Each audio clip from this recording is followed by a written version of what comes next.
بسم الله الرحمن الرحيم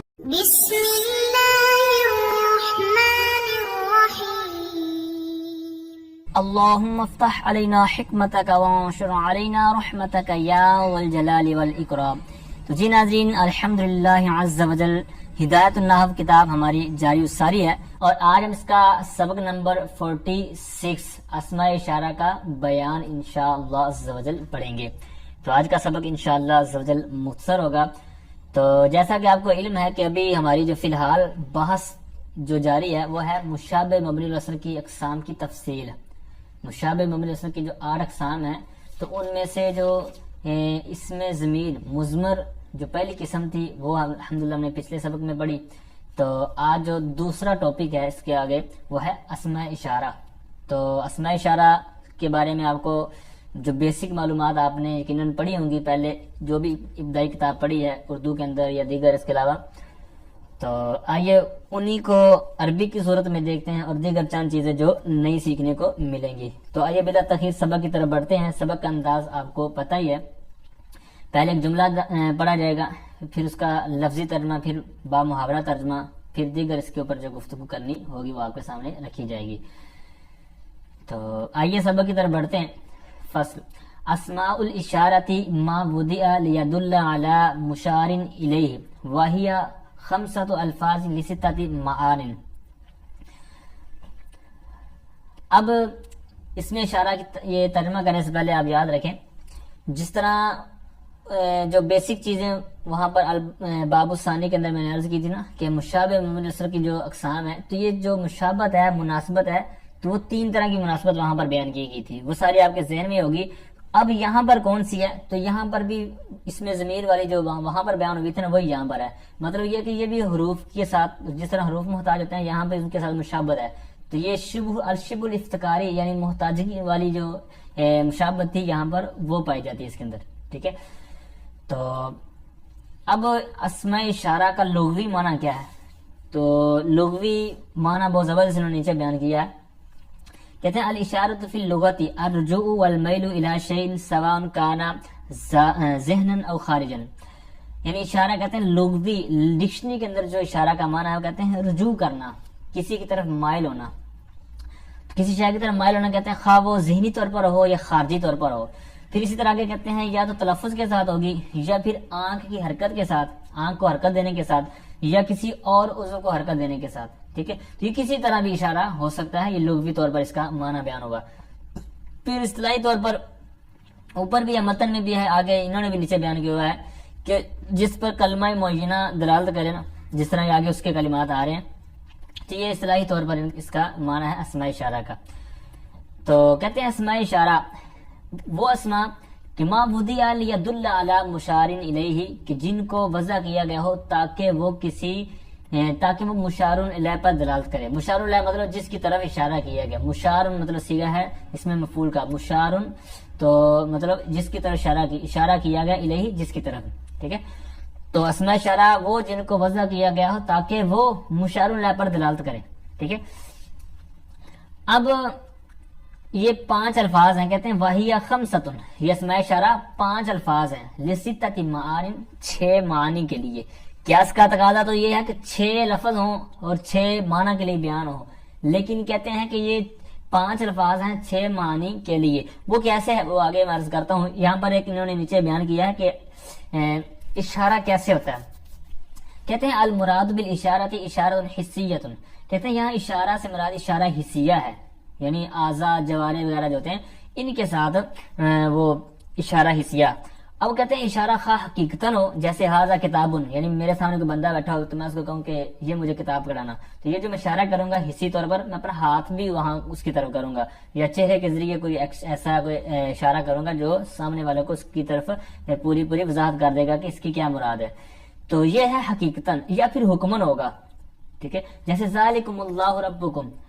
اب یہ حکمی طور پر ہے، ویسے تو یہ حقیقتاً جس طرح پیچھے والی مثال تھی اس طرح نہیں بنتا، کیونکہ یہ اللہ تعالیٰ کی طرف اشارہ کرنا حقیقی طور پر اس طرح نہیں ہو سکتا، تو لہٰذا یہ حکمی طور پر اس پر معمول ہوگا۔ وَذَلِكَ أَذَا لِلْمُذَكَّرِ وَذَانِ وَذَيْنِ لِلْمُثَنَّى، اور وہ اسماء اشارہ ذا مذکر کے لیے اور ذانی اور زینی اس کی تثنیہ کے لیے، یعنی مذکر کی تثنیہ کے لیے.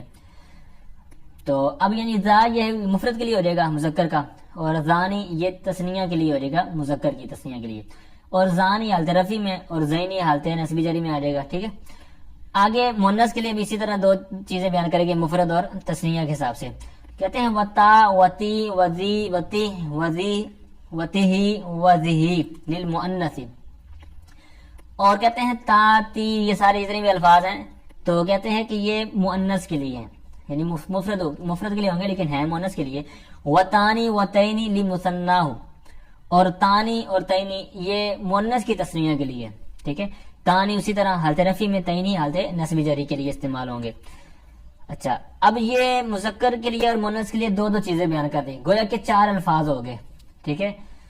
تو اب آگے کہتے ہیں وَأُولَائی بِالْمَدِّ وَالْكَسْرِ لِجَمْعِهِمَا، کہتے ہیں یہ ایک ہی جو لفظ ہے نا اولائی، یہ 5واں لفظ، 4 دو پیچھے ہو گئے مذکر مؤنث کے لیے، اب 4 کے بعد 5واں یہ آ گیا اولائی. تو کہتے ہیں یہ مد کے ساتھ، مطلب یہ ہے کہ ممدودہ.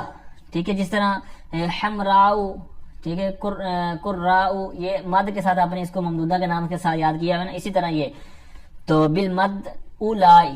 ٹھیک ہے. جس طرح کہ آپ کے سامنے لکھا ہوا ہے. والکسری، اور کسر کے ساتھ بھی آتا ہے، یعنی مکسورہ کے ساتھ. اب یہ 2 طرح لکھنے میں 2 طرح، لیکن لفظ ایک ہی ہے. لجمعہما، ان دونوں کی جمع کے لیے. ٹھیک ہے. یعنی مذکر کی جمع کے لیے بھی آئے گا، مؤنث کی جمع کے لیے بھی اس میں اشارہ آئے گا. ٹھیک ہے. تو اس طرح یہ 5 الفاظ ہو گئے اور معنی 6 ہی دیں گے. اب بالمد والکسر کا جو حاشیہ نمبر 2 ہے، تو یہاں پر انہوں نے مکسورہ صورت میں لکھنے کا ایک طریقہ کار بیان کیا ہے. اس کا جو ایک شکل کس طرح کی ہوگی، کیونکہ ممدودہ صورت میں تو آپ نے اوپر دیکھ لیا.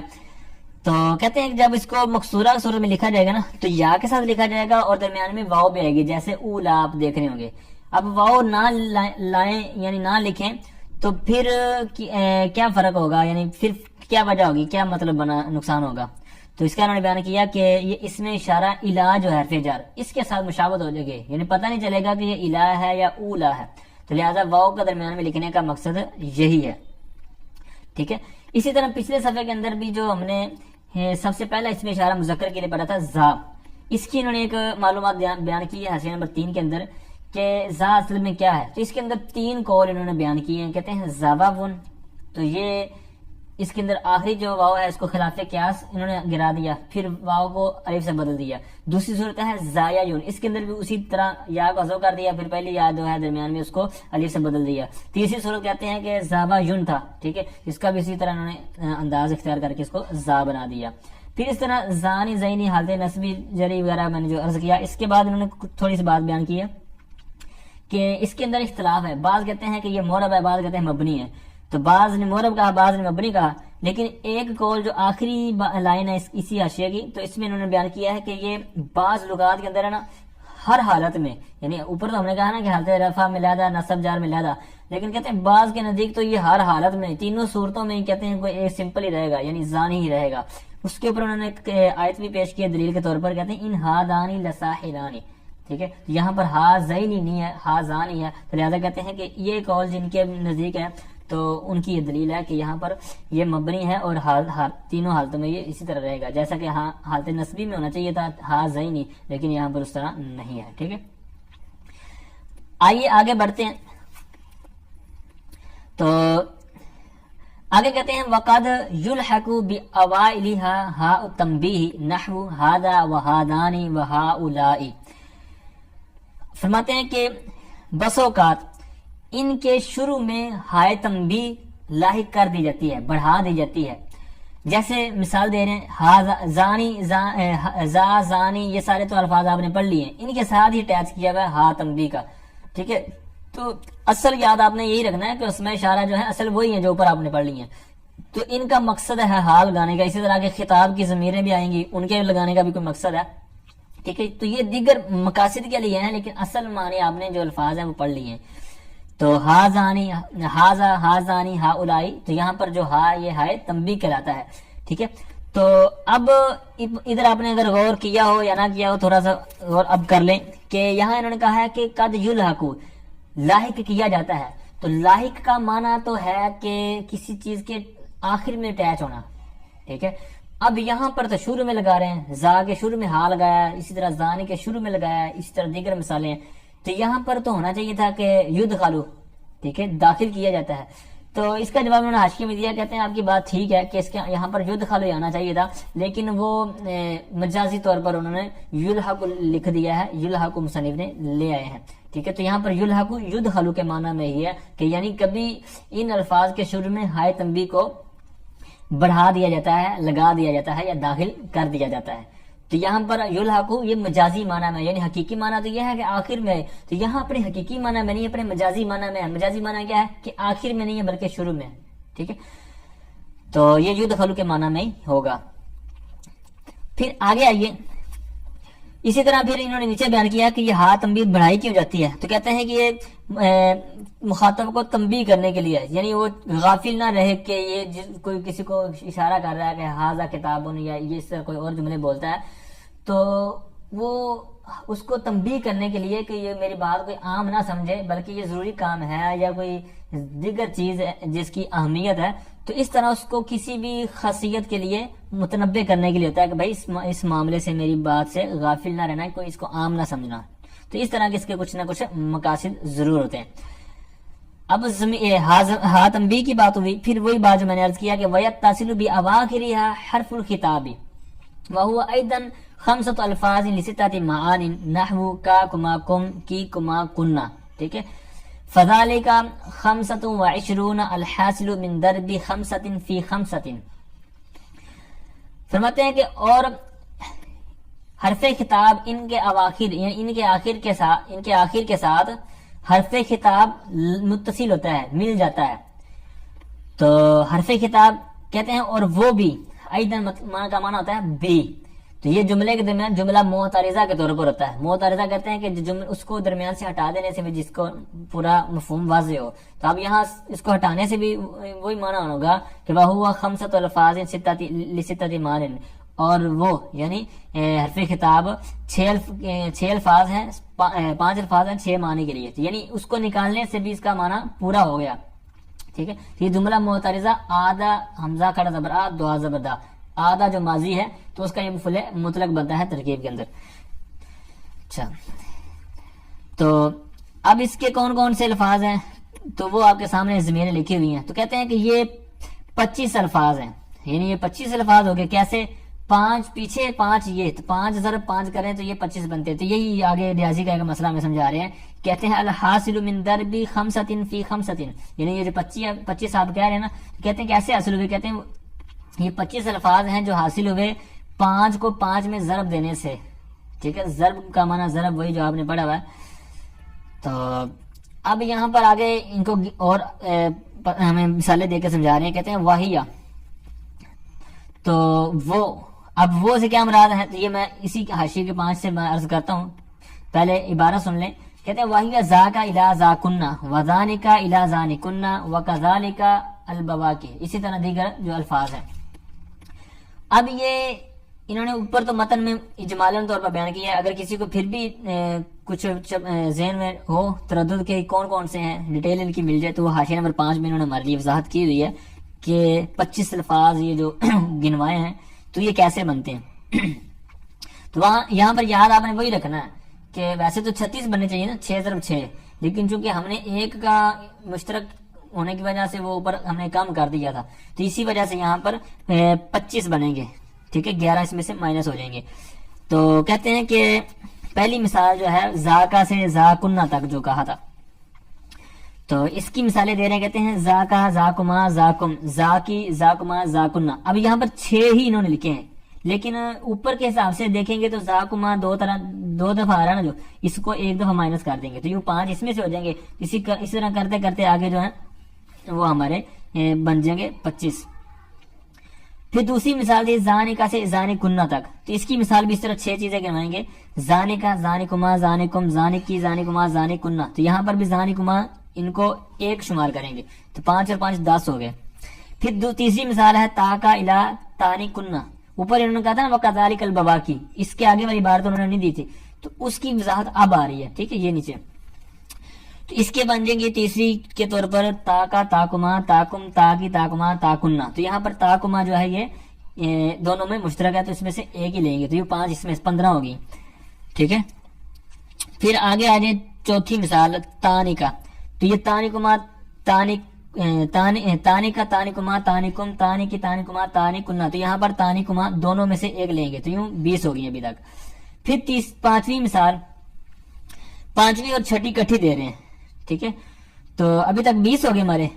تو اب پانچویں اور چھٹی کٹھی ہو جائیں گی. مطلب یہ ہے کہ جو ہم نے پڑھا تھا نا جمع کا مد اور کسر کے ساتھ، تو یہاں پر دونوں کی مثالیں تو دیں گے لیکن ہم نے ان میں سے ایک ہی لینا ہے. یوں ہماری پھر 25 ہو جائیں گی.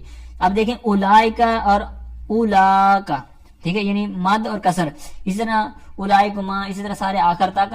تو یہ دونوں کی مثال دے کر انہوں نے سمجھایا ہے. ٹھیک ہے. مد کے ساتھ اور کسر کے ساتھ. تو اس طرح یہ ہماری 25 بن جائے گی.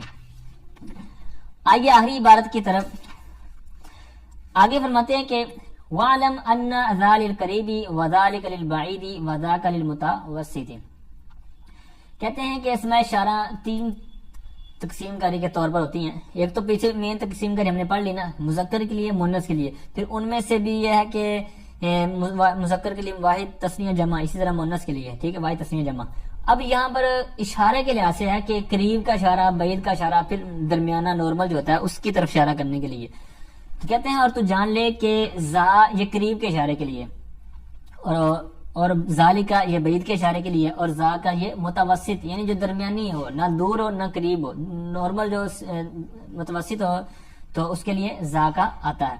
اچھا ان کے لیے یہ قریب، بعید اور متوسط کہنے کی وجہ کیا ہے؟ تو بہت دلچسپ چیز انہوں نے نیچے بیان کی ہے حاشیہ نمبر 1 کے اندر. کہتے ہیں کہ زا کے اندر حروف قلیل ہوتے ہیں تو اس وجہ سے اس کو قریب کے لیے کہہ دیا. پھر ذالکا میں حروف زیادہ ہیں. ٹھیک ہے. یعنی زا کی بنسبت زیادہ ہیں اور زاکا کی بنسبت بھی زیادہ ہیں، لہذا وہ بعید ہو گیا. اور زا کا جو متوسط کے لیے ہم نے کہا ہے تو اس کے اندر حروف زا سے زیادہ ہیں اور ذالکا سے کم ہے، تو یہ درمیان ہوا، تو اس لیے اس کو متوسط کا کہہ دیا اور اس کو قریب بعید کے لیے کہہ دیا. اچھا یہ بات انہوں نے نیچے تو بیان کی ہوئی ہے. تو پھر انہوں نے کہا اب اس کے علاوہ یہ بھی انہوں نے نیچے بیان کیا ہوا کہ یہ اس کی مسافت پر دلالت کرنے کے لیے، یعنی قریب کی مسافت، بعید کی مسافت، درمیانی مسافت. پھر کسی نے اعتراض کیا کہ مصنف نے جو متوسط ہے اس کو آخر میں کیوں ذکر کیا ہے؟ حالانکہ سمپل سی چیز ہوتی ہے کہ پہلا چھوٹا پھر درمیانہ پھر بڑا، یہ ایک ترتیب ہوتی ہے، چھوٹے سے بڑے کی طرف جاتے ہیں، یعنی پہلا چھوٹا تو پھر درمیانہ تو پھر بڑا. تو مصنف نے یہ ترتیب اختیار کیوں نہیں کی؟ یہاں پر ہونا چاہیے تھا کہ قریب کا اشارہ، پھر درمیانہ اشارہ، پھر بعید کا اشارہ. حالانکہ مصنف بعید کا پہلے لے آئے ہیں اور متوسط کا بعد میں. تو انہوں نے اس کا مختصر جواب دیا. کہتے ہیں کہ 2 طرفیں جب بندے کے ذہن میں ہو نا، 2 طرفوں کا پتہ ہو اول اور آخر، اس کے بعد درمیان والے سمجھانے کا فائدہ ہوتا ہے. تو یہاں پر جو مصنف نے طرز عمل اختیار کیا اوپر متن میں، تو وہ اسی وجہ سے ہے کہ اول اور آخر یعنی قریب اور بعید کی جب سمجھ آ جائے گی تو پھر درمیان والا جو نارمل ہوگا، متوسط ہوگا، تو اس کو سمجھانا آسان ہوگا اور یہ بہتر ہوگا. اس وجہ سے انہوں نے اس کو بعد میں